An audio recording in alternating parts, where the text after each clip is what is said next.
Hi, Jim. Hi, Lisa. I want to ask you some questions as one of our interviewees in our mini videos Ooh, here. I'm excited about it. Good.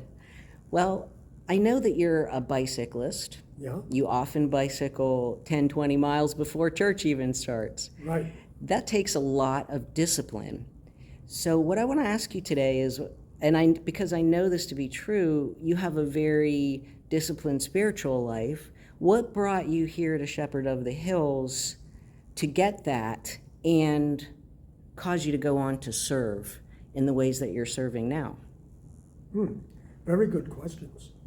I think the first thing that's really interesting is that you mentioned biking. And when I'm out biking, I bike for an hour and a half, 4 times a week. I try to get 80 to 100 miles a week.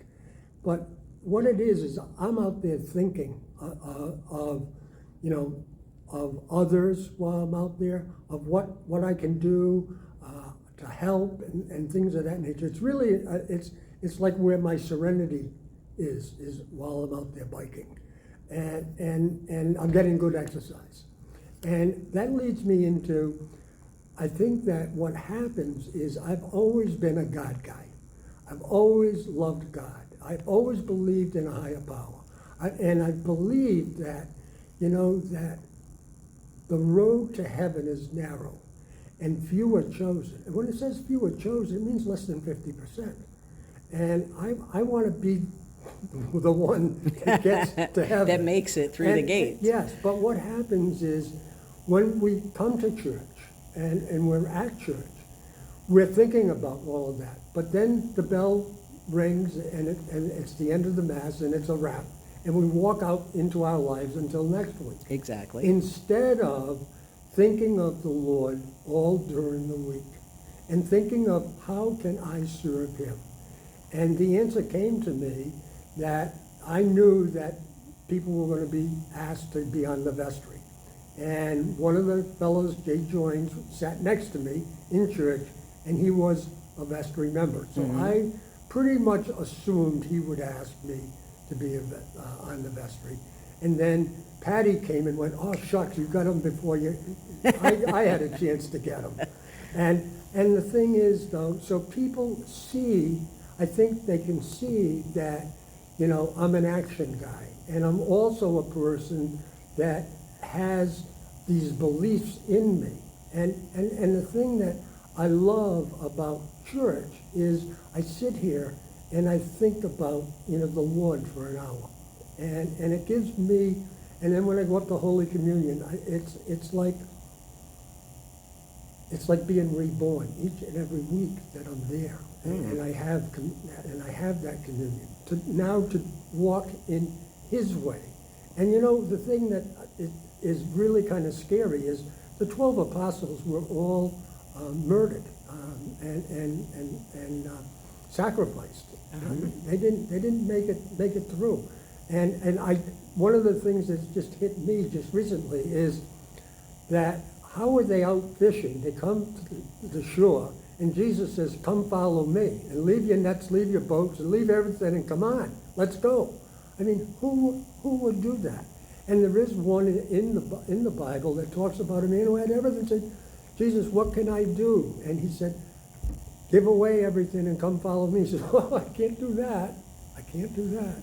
And so the thing is that I look and I say, what's happening right now in our society? Less and less people are coming to church. If we go to any church and look around, they're my ilk. They're not 35 years old. And why is that? Because we've gotten a generation or two away from church. And so what I think it is people are waiting to be asked to come to church. And so we have 145 members in this church that comes on a regular basis. Maybe there's more on the rolls, but these are the people that week in and week out are here. What would ever happen if we had a challenge that all 145 members had to ask someone to come to church with them in the next year? And let's just say that out of that, 75 new members were here at the church, we wouldn't know what to do with ourselves. We would say we've outgrown the church. We need a bigger church. And the thing is, wouldn't that be a wonderful problem to have? Absolutely. Wouldn't that solve all our financial problems? But the most important thing is we're asking them to come to Christ, to get away from self. Now, one of the words, and this, I just was talking to my daughter about this, the word that I try to pick a word for the year, and I came up with joy or happiness. I didn't know which one. And what happened to me is I took both of them, joy and happiness. Now, my daughter had dinner with someone, and they were talking about joy and happiness. Don't know why, but they were. And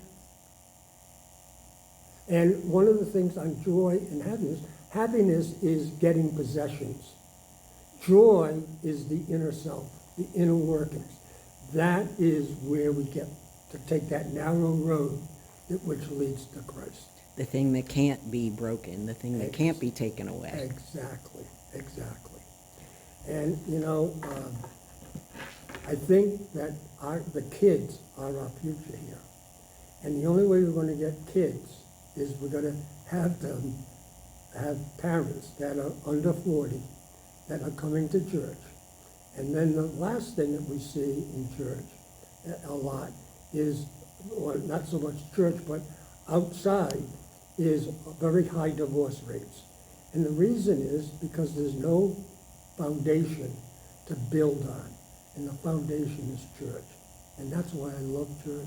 That's why I can't wait to move the vestry in a positive way and to move this church so that we're going to look back at this a year from now and we're going to have those 75 new members. Wow, isn't that going to be exciting? Very exciting. Very tough on work, but we'll manage it. Thanks for sharing that, Jim. You're welcome.